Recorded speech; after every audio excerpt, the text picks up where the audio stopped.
منذ عدة أسابيع هناك أغنية كردية تتردد أصداؤها في العالم، أغنية كورمانجي هراغولي، في تيك توك، انستغرام، فيسبوك، في المنازل والسيارات وفي الشوارع. في كل مكان يستمع الناس لهذه الأغنية.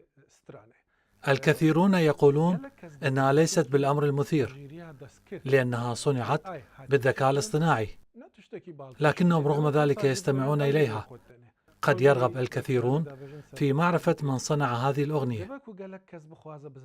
هل هو شاب يجلس خلف جهاز كمبيوتر كتب شيئا فنتجت هذه الأغنية التي يمكن لأي شخص فعلها، أم أن هناك فنا حقيقيا وقصة خلفها؟ اليوم جئنا إلى الفنان الذي صنع هذه الأغنية، كورمانجي هراغولي. هي الأغنية التي لا يستمع إليها الكرد فحسب، بل شعوب أخرى أيضا في العالم. بايكس هو اسمه الفني، وسنعرف لاحقا ما هو اسمه الحقيقي. وكما ترون يرتدي قناعا ويضع علمي كردستان وألمانيا على كتفيه.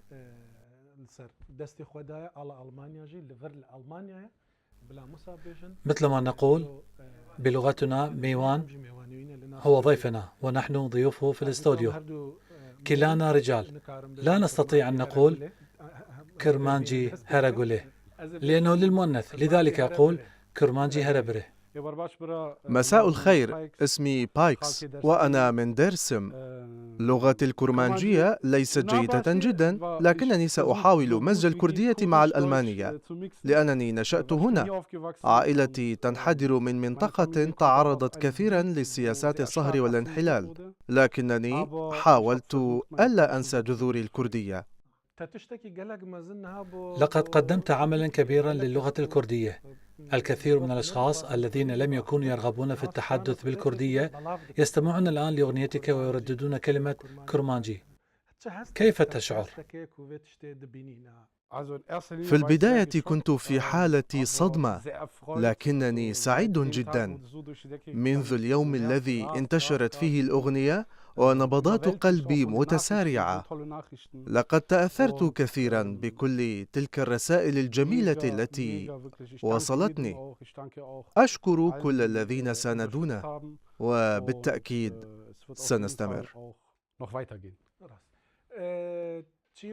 ما القصة وراء الأغنية؟ وكيف خطرت لك هذه الفكرة؟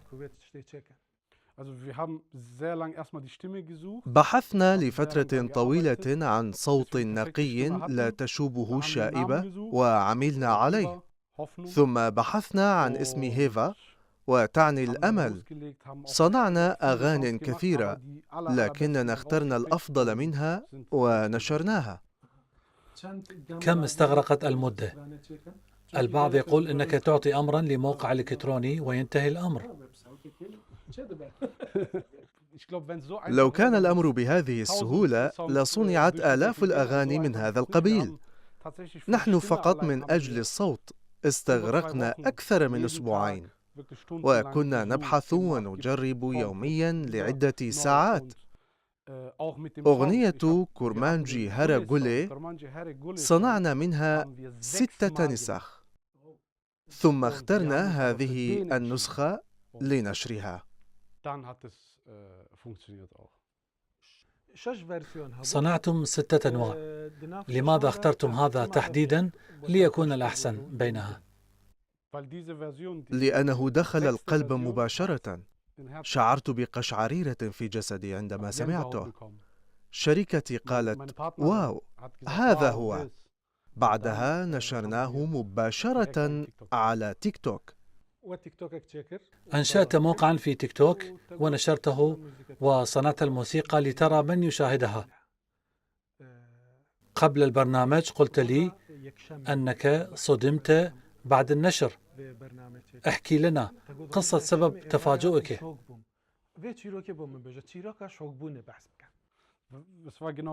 كنت في غرفتي، نادتني صديقتي وقالت: انظر، لقد حدثت الصفحة ووصلت فجأة ل50,000 مشاهدة. بعد قليل حدثناها مجددا وزادت 10,000 مشاهدة أخرى. حينها علمنا أن الخوارزمية قامت بعملها. الجميع بدأ ينشرها. الناس يسألون: من هي هيفا؟ من أين هي؟ هل هيفا فتاة أم أنا هيفا؟ لقد جاء الأمر كالإعصار. بارش، أنا لا أرى وجهك وأنت تضحك. لماذا ترتدي القناع؟ هكذا أفضل. سأكتب عنوانا أن بارش يضحك. لا بأس. ما القصة خلف ذلك القناع؟ لا أريد إظهار وجهي حتى أحقق أهدافي في الحياة.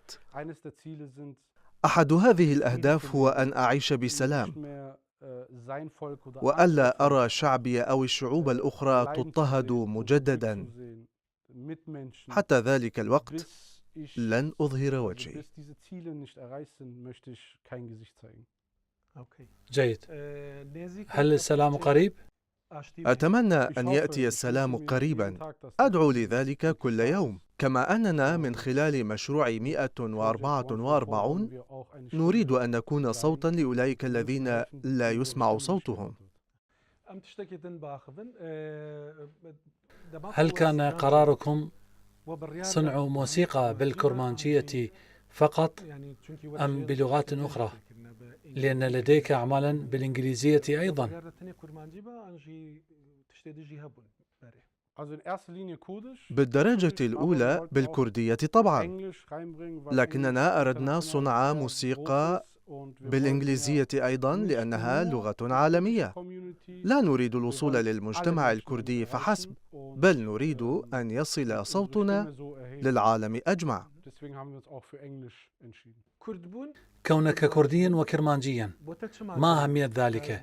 لأن عائلتك مثل ما أعرف لديها خلفية كردية وفنية. ما مدى أهمية الهوية الكردية بالنسبة إليك؟ تحدث لي عن هذا.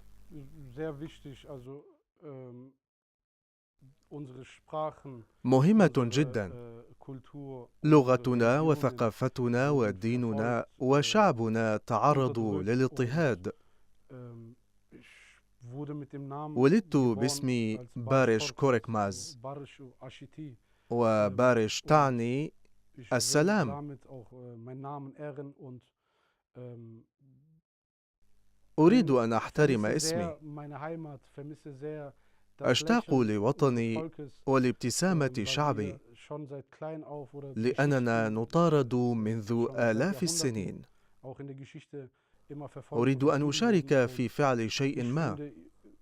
أريد أن أعيش بالكردية، وأن يكون طعامي وحياتي وحبي كله كرديا. كردستان تعني السلام.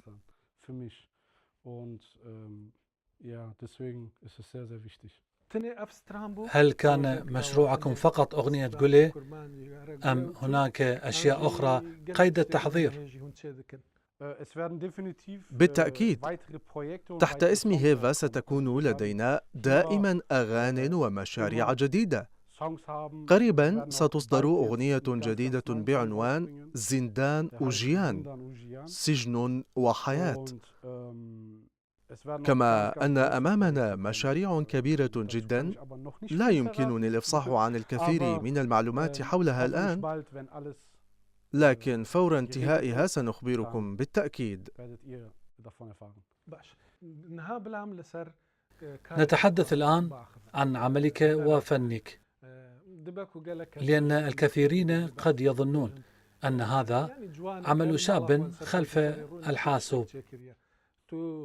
أنت هل تصنع الموسيقى كعمل احترافي أم لكونه مجرد هواية؟ أنا على خشبة المسرح منذ سن 14. أعزف 5 آلات موسيقية: الطنبور، البيانو، الطبل، الجيتار، والعود. كان لدي مدرسة للموسيقى تضم أكثر من 200 طالب. عزفت في حفلات الزفاف، في النوادي وفي الجولات الفنية. أنتجت أكثر من 500 أغنية لفنانين عاديين ومشهورين، كباراً وصغاراً. بالتأكيد هذا ليس مجرد كبسة زر، بل هو نتاج خبرة طويلة. طيب، مع من عملت من الفنانين الكبار؟ أعتقد في الدرجة الأولى أن خبرتي الموسيقية التي تعود لسنوات نقطة مهمة جدا. عملت على عدة أساليب موسيقية مثل الهيب هوب، جاز، روك، وموسيقى ثقافات الشعوب، ولهذا آمن الكثير من الفنانين بعملي. عملت مع الراحل خطر وأنتجت له أغاني، كما عملت مع آزاد، مارو، كابو، هافريفيل، كونتراكا، ريك روس، كابيتال برا والعديد كذلك.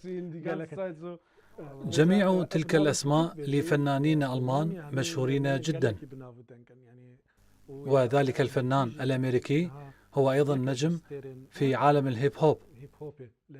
هل اقتصر عملك على الأغاني فقط، أم أنك تنتج موسيقى لأفلام عالمية أيضا؟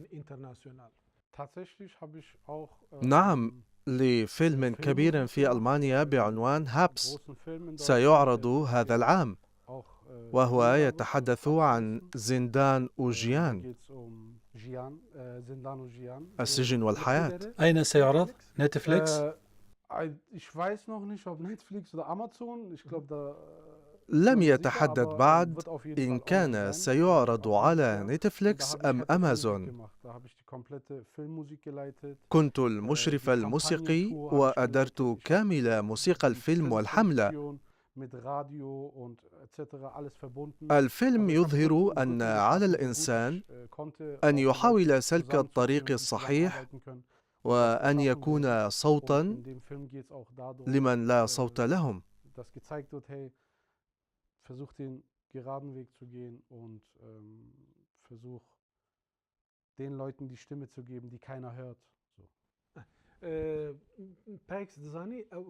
أتعلم بعض الموسيقيين يخشون الذكاء الاصطناعي أو لا يعتبرونه فناً حقيقياً. أنت موسيقي خبير وتستخدمه، لماذا تراه جيداً للفن؟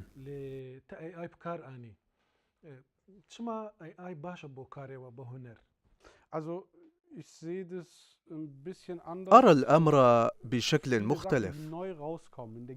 كلما ظهر شيء جديد مثل التلفاز أو الآيفون كان يقال يا إلهي هذا خطر، لكن الإنسان يعتاد عليه مع الوقت. العالم يتغير وعلينا مواكبته. في هذه الحالة يلتقي الإبداع مع الفن. إذا كان الصوت الذي صنعه الذكاء الاصطناعي يؤثر في، فهذه هي النقطة المهمة والمؤثرة. طيب، إذا في هذه المرة عدنا إلى الأغنية، هل هي ذكاء اصطناعي وبرومبت فقط، أم أن للإنسان يداً فيها وآلات موسيقية معزوفة؟ في مشروع هيفا أنا من أصنع الألحان في معظم الأغاني. يمكنك أن تعطيه اللحن وتطلب منه الغناء بناء عليه.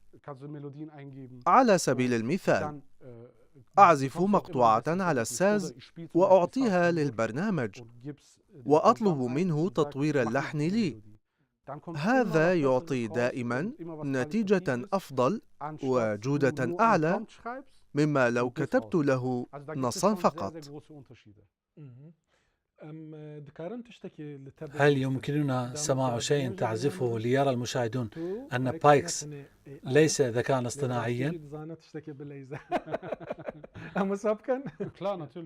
بكل سرور، يمكنكم الاختيار بين الطنبور أو البيانو. لنختار الطنبور لأنه كردي أكثر. هذا طنبور والدي الذي توفي. لروحي الرحمة. كان فنانا أيضا، أليس كذلك؟ نعم، كان معلمي في الموسيقى وفي الحياة. عمر هذا الساز يتجاوز 40 عاما. أين صنع؟ في كردستان؟ صنع في تركيا في مدينة ميرسن. مقطوعة كان والدك يعزفها أو كنتما تعزفانها معا وما زالت في ذاكرتك، ما هي؟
ما اسم هذه الأغنية؟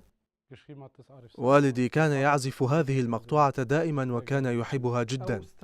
الأغنية الأخرى التي تتحدث عن الحرية، هل يمكننا سماع جزء منها؟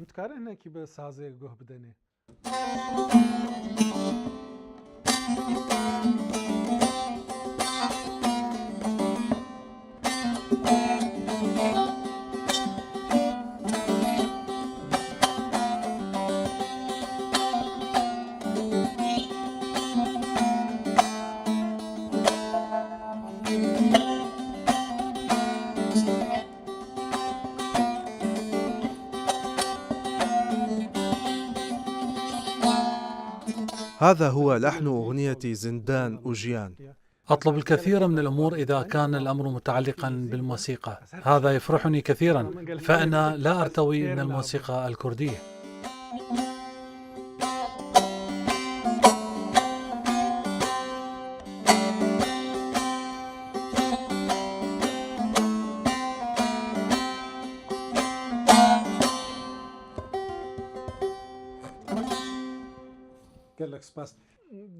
شكرا جزيلا. الكثيرون صنعوا فيديوهات لأغنية قوليه.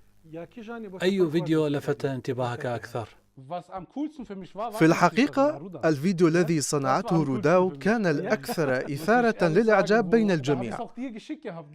كان الأجمل بالنسبة لنا. روداو بالنسبة لنا نحن الكرد هي الرقم 1، وهذا أفرحني كثيرا.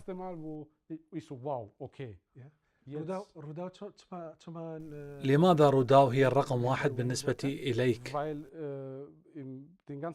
روداو تملك أقوى عمل بين جميع وسائل الإعلام.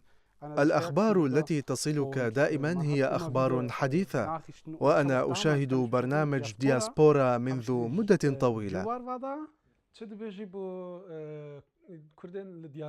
ما رسالتك للكرد في المهجر وخاصة الشباب؟ ما هي رسالتك؟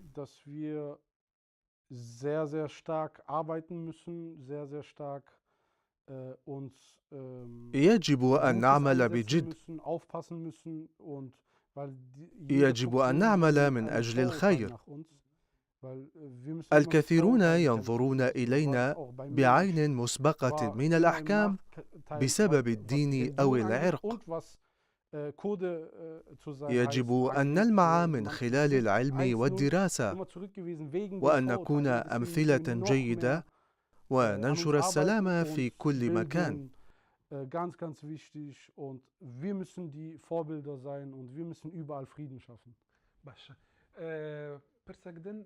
لماذا اخترت اسم بايكس؟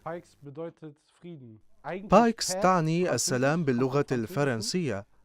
هذا اسمي ورسالتي أيضا. اسمي الحقيقي بارش ويعني السلام، ولقبي كوركماز.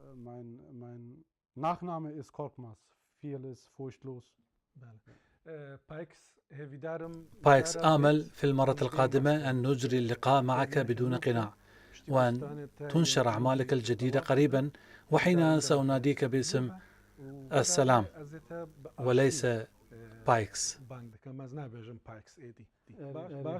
نعم، هذا ممكن. شكرا جزيلا لك، وشكرا جزيلا لكم لحسن المتابعة. تلك قصة أغنية كرمانجي هرغوليه، وستعقبها أغاني أفضل من قبل بايكس المشهور بالسلام، وننتظر إصدار أغاني أخرى أفضل. شكر خاص لمساعدتي ميديا التي ساهمت في هذه المقابلة.